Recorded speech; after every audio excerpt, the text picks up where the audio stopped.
Many people today are grappling with a deep question. How does the world around us relate to our awareness? And is there more to reality than matter and energy in space and time? Traditional science often treats physical objects in space-time as fundamental, with minds and experiences forming much later as an emergent byproduct of neural activity. Yet there is a growing movement that sees this approach as incomplete. One new perspective maintains that consciousness, rather than the physical realm, is the underlying substrate of existence.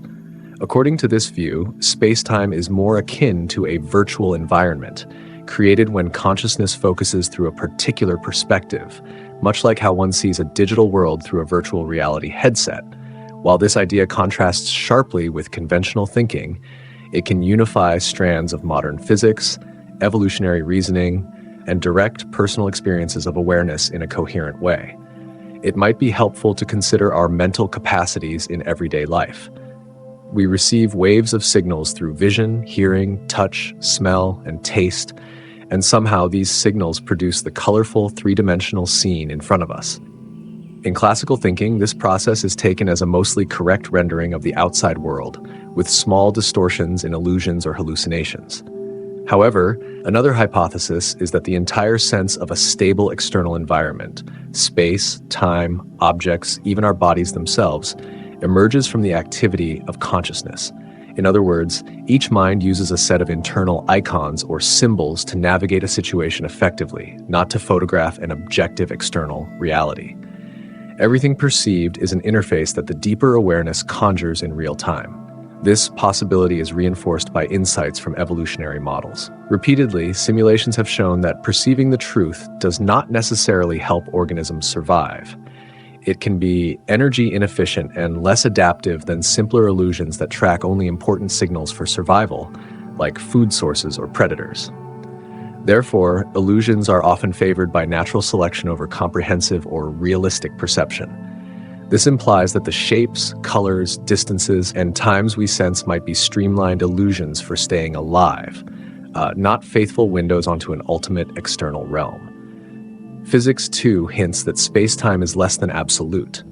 The modern understanding of gravitational theory and quantum phenomena has led multiple researchers to propose that space-time is not fundamental but emergent.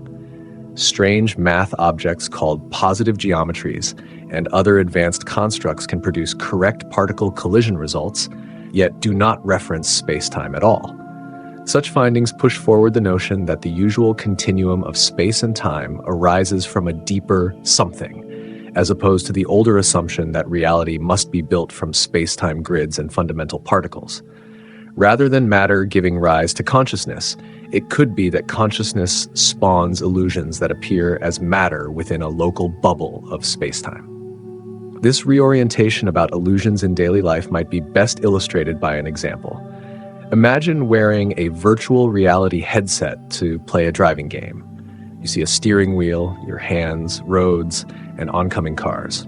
The illusions of color and shape on screen are precise enough to let you steer and compete effectively, but none of them correspond literally to the electronics underlying the VR simulation. If you tried to control the game by toggling lines of raw code or by forcibly rewiring circuits, you would lose quickly. So illusions are beneficial. They compress complexity and let you act effectively, ignoring the ocean of underlying detail. In a parallel sense, the colors, sounds, shapes, and time intervals that humans experience serve as beneficial illusions for navigating life. But illusions do not equal fundamental truth. The moment you take off a VR headset, a different reality is revealed. Similarly, if these illusions about space, time, or matter are recognized as illusions, one can speculate there is a deeper plane behind them. One especially disruptive consequence emerges regarding the nature of brains. In the standard approach, the brain is the cause of our experiences, meaning that if certain neurons are stimulated in the right pattern, color or pain arises. But if space-time and all its objects, including brains, are illusions that come from consciousness, it flips around the cause and effect relationship. It could be that deeper consciousness generates illusions of neurons when needed. After all, illusions that we interpret as neuronal firings or synaptic activity might be akin to the VR illusions of steering wheels. This does not trivialize neuroscience. fMRI scans and neural models still help refine how illusions function.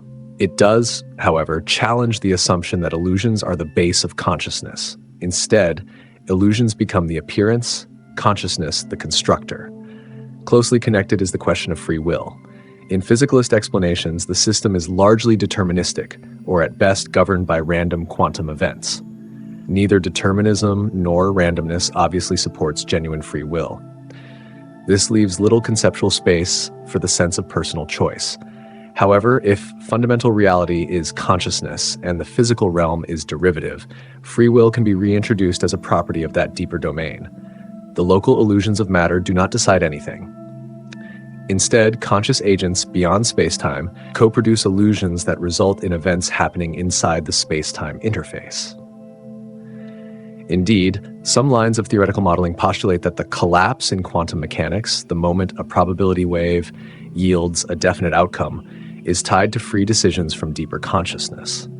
Once illusions are recognized for illusions, nothing prevents an underlying realm from containing freedom of choice, since illusions do not require a total chain of mechanical cause and effect. Though these theoretical points can seem abstract, many individuals describe personal spiritual experiences that resonate well with them. A strong instance might be the experience of waking up in the night to a powerful wave of intense love, unity, and light. In that moment, the lines between self and cosmos dissolve, revealing a sense that everything is made of a radiant presence. In that state, fear and tension recede, replaced by well-being. Such experiences can spontaneously transform a perspective, making it almost impossible to view the physical realm as absolute. Individuals might return to normal daily life, but never lose the sense that a more fundamental unity underlies the illusions. The mind can, of course, remain torn. Daily illusions are compelling, so the old habits of believing that one is a tiny object in a massive universe can reassert themselves. Yet the luminous experience fosters a different conviction, one that illusions are illusions and consciousness is not locked inside the skull. Some call this shift awakening, while others define it simply as self-knowledge. If illusions shape how we interpret the environment, illusions also shape how we interpret ourselves and other living beings. A personal identity, often deeply tied to bodily traits and historical memories, might also be recognized as a storyline constructed within illusions. I was born in this place, I do such and such job, I have these relationships. All that might be a local persona. Beneath the storyline, the sense of existence does not require any single identity. The illusions are real on their own level, but they do not define the total of what we are. That leads people to wonder about what persists when illusions like bodily form fade away, whether from anesthesia or from bodily death. If illusions truly do not define us, then letting go might be less terrifying. The deeper consciousness presumably remains, continuing the process of exploring or learning. This sets up a framework for moral or ethical engagement. If illusions come from consciousness, harming someone else might, in a deeper sense, be harming another vantage of the same fundamental realm. This resonates with spiritual traditions that champion compassion, unity, or love as the real basis of moral action. If illusions have made us forget our connection, we might unconsciously sabotage others or degrade the environment. But once illusions are seen for illusions, the impetus to cause harm recedes. Indeed, illusions of radical separation can underlie aggression. Conversely, illusions about close identification can yield empathy. From that vantage, personal responsibility grows. By taking accountability for one's illusions, how we interpret ourselves, how we interpret others, we can begin to shift our local illusions in more life-affirming directions. Freed from illusions about being powerless or about being pitted in a cosmic contest, one can discover that cooperation flows naturally if we truly sense our shared, deeper unity. Turning to broader significance, some also consider how illusions might be integral in a creative cosmic game. The fundamental domain, which one might call the universal consciousness, or the infinite field, could be exploring its own possibilities by generating illusions of separate watchers. Each vantage can deeply believe it is alone, forging a drama that fosters curiosity, adversity, or wonder. In such an arrangement, suffering and mistakes become the friction that spurs growth. Like wearing a VR headset, local illusions ensure the drama feels authentic. Although illusions can be painful or disorienting, they can eventually promote insight. A mother might be forced to question, am I truly this anxious personality?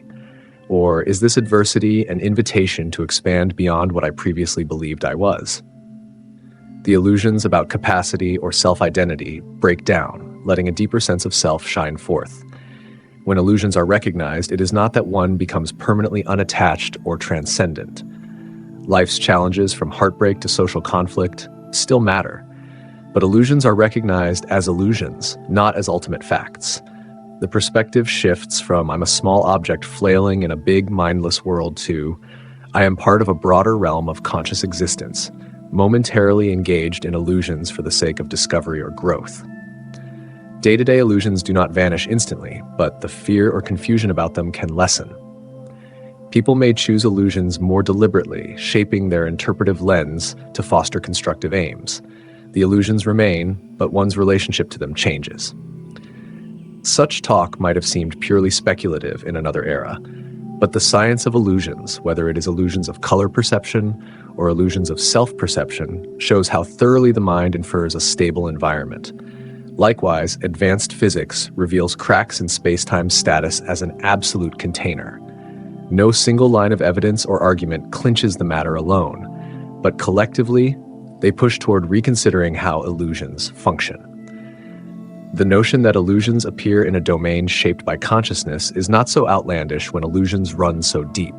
Meanwhile, personal spiritual experiences, some fleeting, others dramatic, further strengthen the sense that existence includes a dimension beyond space and time. As people unify these threads, they see that illusions about competition or otherness might soften, replaced by illusions that highlight the shared tapestry. While illusions remain illusions, illusions can now be used more intentionally. The illusions of scarcity or self-importance can give way to illusions of abundance and unity, which might better reflect deeper truths. This is not naive positivity. It is recognizing that illusions are pliable. If illusions are stable simply because they have been repeated in communal traditions, new illusions can become stable if more people adopt them. The illusions guiding society can shift from fear or constant rivalry to mutual care. Nothing in illusions forbids that, as illusions are not forced to remain exactly the same. They are shaped by group predictions, experiences, and creative leaps. In sum, illusions might define experience without being the total story. By exploring illusions thoroughly, humans can discover their boundaries, glimpsing the domain that spawns them. The illusions hold practical importance. They help us coordinate, survive, and even grow, yet illusions do not define our ultimate identity or purpose. People can harness illusions in wise ways once they see illusions for what they are.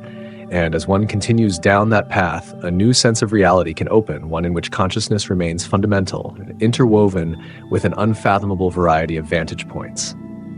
Death, in that realm, is an exit from the illusions of one local vantage. The deeper consciousness remains. Life's joys and pains become stepping stones in a grand, ongoing process in which universal awareness knows itself in myriad forms.